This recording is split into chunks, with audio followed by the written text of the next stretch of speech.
Was Jeffrey Epstein a Mossad asset?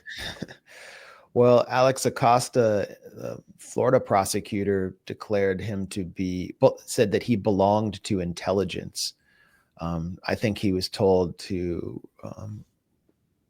basically retract that comment. A Saudi passport or Saudi ID card was found in Jeffrey Epstein's belongings, among his belongings after he died or supposedly committed suicide.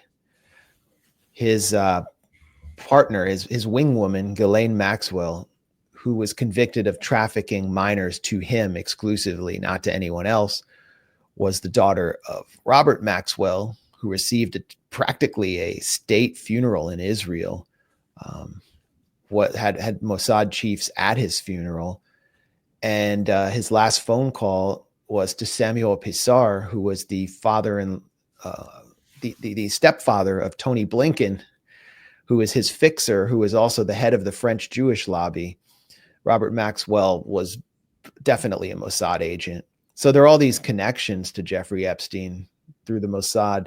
But really, ultimately, maybe Jeffrey Epstein's ultimate legacy was helping elect Trump by convincing a bunch of low IQ MAGA dupes that Trump was going to take on the deep state and release all these Epstein files. And at the end of the day, as Trump himself said, Trump didn't want to ruin a bunch of lives by releasing what he considered phony material, which could have come back and harmed him.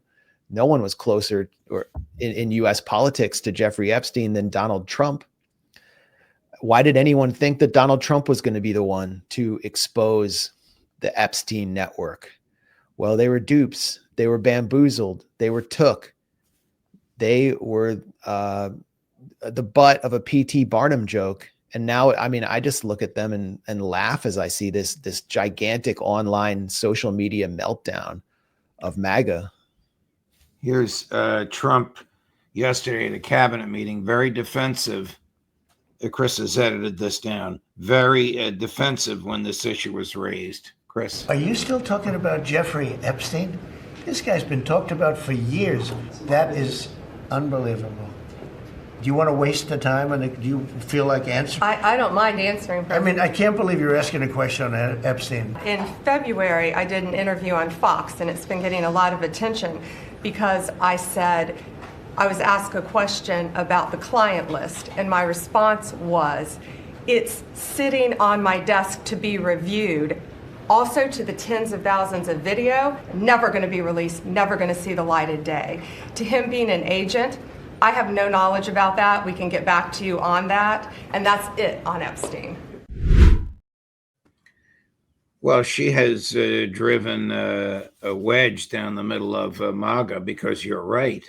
Many people believed Trump ordered it released. A federal judge ordered it released. She herself ordered it released. Now they're saying the list doesn't exist. I don't think people that are involved in this issue believe that, but I'm just fascinated with Epstein's international connections, and you just outlined them. I forgot about Robert Maxwell.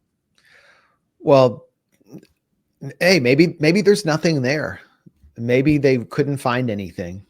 That's a possibility. But Pam Bondi said that there was this black book showing that hundreds of people had been involved in raping minors. She said this on camera. Yes. So did Dan Bongino. He said it's going to take down the Democrats, the Clinton network.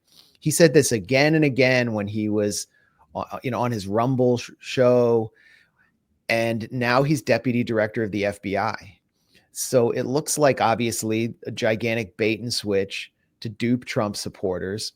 And then Donald Trump has to shut the whole thing down because, Donald Trump allowed NBC to come into a party and film him partying with Jeffrey Epstein and Buffalo Bills cheerleaders while Trump commented, whispering in Jeffrey Epstein's ear that, certain cheerleaders were hot.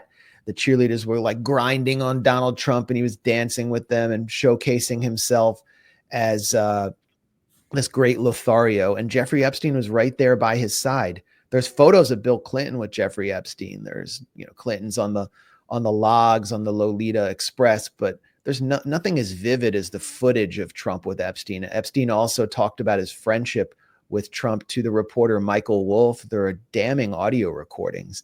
And the Democrats never did anything with this. I said on Twitter yesterday, or X, before Grok had a complete Hitlerian meltdown, I said that this should have been the focus of the Democrats' attacks. Kamala should have brought it up in every debate. Trump-Epstein was real, but instead they focus on Trump-Russia, which was a gigantic hoax, and it had no currency among voters. Trump-Epstein would have hurt Trump among young males, among women, among all these groups he won among the Democrats, but the Democrats wouldn't touch it for some reason. And the reason is because the Democrats were also on Epstein's books. So this is a scandal that I think helps discredit the two-party system. And we will see Trump, as he exonerates Epstein and all of the people supposedly in Epstein's black book, continue to focus on arresting the poor in Home Depot parking lots and throwing them in private prisons run by Geo Group, the top private prison contractor in the country, whose former top lobbyist was seated right next to Donald Trump in that briefing, Pam Bondi. And border czar Tom Homan was a highly paid consultant to Geo Group. So what I'm saying is the Trump administration has nothing to gain financially out of releasing the Epstein files. And that's all they seem to really care about. And so they're going to focus on their bottom line.